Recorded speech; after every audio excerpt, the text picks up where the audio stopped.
A gente sempre ouve aquela frase, né? Uma imagem vale mais que 1000 palavras. Mas e quando essas palavras contam uma história tão perturbadora que, sinceramente, seria melhor a gente nem conhecer? Hoje vamos dar uma olhada em algumas imagens assim, que guardam segredos bem sombrios sobre eventos que aconteceram de verdade, tudo documentado. E elas podem sim mudar um pouco a forma como a gente enxerga o mundo.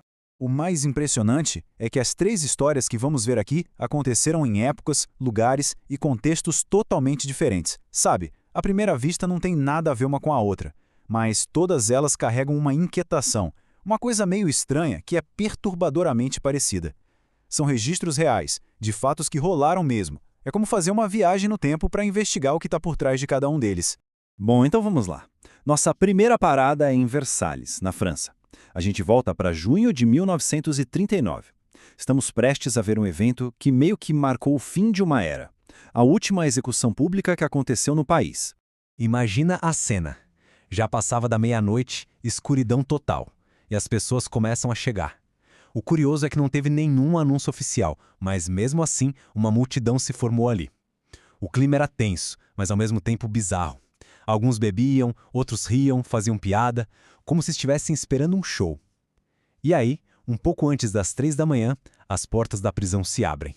Homens de uniformes escuros saem e, em silêncio, começam a montar, peça por peça, o instrumento da morte. Ninguém precisava de explicação. Todo mundo ali era cúmplice daquela cena. E aqui que o negócio fica chocante. O plano oficial era fazer tudo rapidinho, antes do sol nascer, para evitar a imprensa e, claro, o espetáculo. Só que houve atrasos. Quando o condenado, um cara chamado Eugene Weidman, foi finalmente levado para fora, o sol já tinha nascido. Ele apareceu de cabeça baixa, debaixo do olhar de uma multidão que agora podia ver tudo em plena luz do dia. E na hora H, a multidão, em vez de qualquer tipo de respeito ou silêncio, ela ficou simplesmente selvagem. A galera gritava, vaiava, como se fosse uma torcida num estádio. A lâmina caiu numa fração de segundo. Mas o que chocou o país não foi a morte em si, foi o que veio depois. As pessoas simplesmente correram para frente para molhar lenços no sangue do Weidman, desesperadas por uma lembrança bizarra daquele dia. Foi esse caos que fez a França proibir de vez as execuções em público. Agora a gente sai desse espetáculo público e vai para um tipo de horror que aconteceu em particular, bem quietinho, lá nos Estados Unidos. Essa história também começa com uma promessa de cura, um tratamento simples para a dor, mas que escondia um veneno disfarçado de remédio. A gente está agora no início dos anos 1900, e o nosso personagem é um cara chamado Eben Byers. Pensa num sujeito que tinha tudo. Rico, formado em Yale, atleta de elite, ele era o retrato do sucesso. Elegante, carismático, cheio dos contatos, vivendo do maior luxo que se pode imaginar. Em 1927, Byers sofreu uma queda bem boba num trem e começou a sentir umas dores chatas no braço. O fisioterapeuta dele recomendou um tônico novo, super caro, chamado Raditor. A promessa era energia, cura, uma maravilha. Só que, na verdade, o tal tônico era algo bem mais simples e mortal. Água com o elemento radioativo rádio dissolvido nela. É que naquela época o pessoal achava que a radiação era medicinal, uma grande descoberta da ciência. E o Byers, que era um cara super entusiasmado com a vida, comprou totalmente a ideia. Ele ficou viciado na sensação de bem-estar que o tônico dava. A conta, porém, ia chegar, e seria altíssima. Em 3 anos, ele bebeu mais de 1.400 frascos de Raditor. Mal sabia ele que estava gole a gole envenenando o próprio corpo. O resultado foi devastador. Em 1931, o corpo dele começou a se desintegrar por dentro.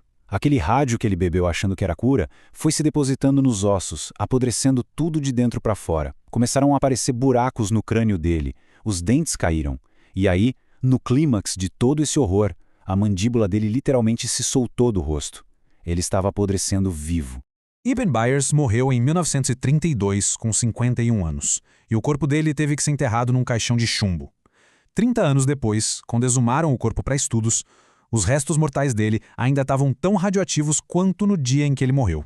Para se ter uma ideia, o rádio tem uma meia-vida de 1.600 anos. O elixir que prometia vida acabou dando a ele uma eternidade de contaminação.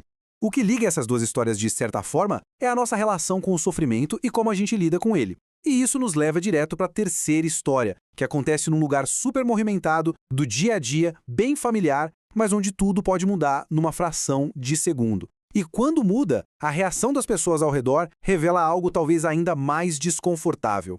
A gente volta para Nova York, mas agora num tempo mais recente, 3 de dezembro de 2012, dentro do metrô. O cenário é aquele que todo mundo de cidade grande conhece.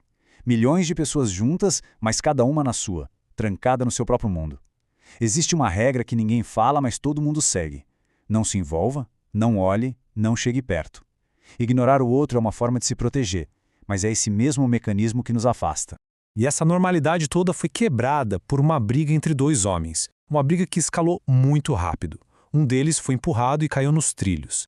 Um fotógrafo freelancer que estava ali, R. Marabase, viu a luz do trem se aproximando. No impulso, ele correu e começou a disparar o flash da câmera dele sem parar. Segundo o que ele disse depois, a intenção não era tirar a foto do momento, e sim usar a luz do flash para tentar avisar o maquilista do trem. O homem nos trilhos ainda tentou se levantar, mas não conseguiu ter força para subir de volta na plataforma. Ele ficou ali, paralisado, olhando para o trem vindo na direção dele. Era o fim. A imagem, capturada segundos antes do impacto, foi parar na capa de um jornal com uma única e brutal palavra na manchete: condenado.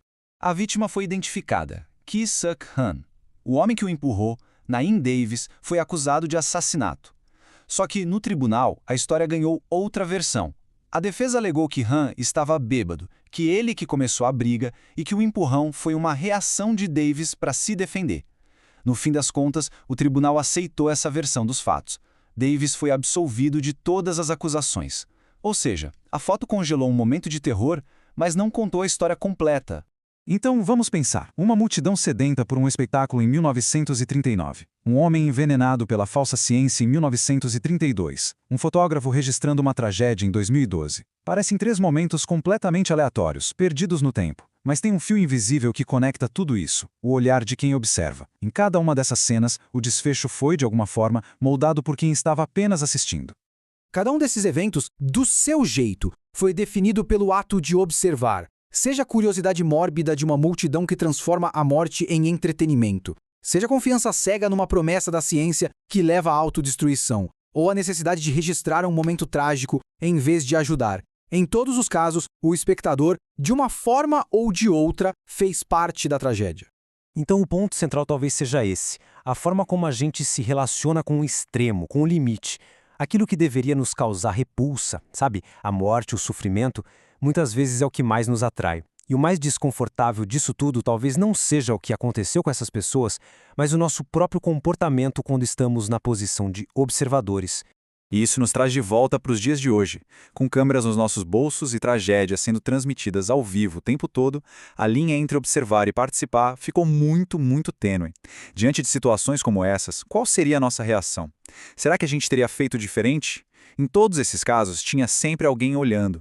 A pergunta que fica não é sobre eles, mas sobre nós. Que papel a gente desempenha quando somos os observadores?